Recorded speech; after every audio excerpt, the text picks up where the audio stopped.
وهلا بعد ما رحنا على المول وممشي الحال بالمول، حنروح نشوف صديق همام.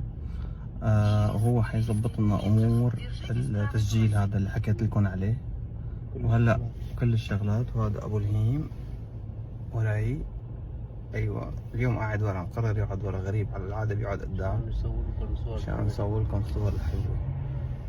يلا خلينا نبلش. صحي الجو امبارح كان مطر ومغيم.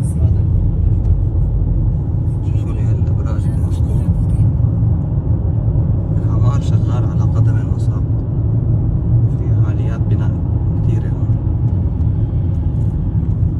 هذا البناء اللي مرينا امبارح من جنبه بالليل هلا بالنهار.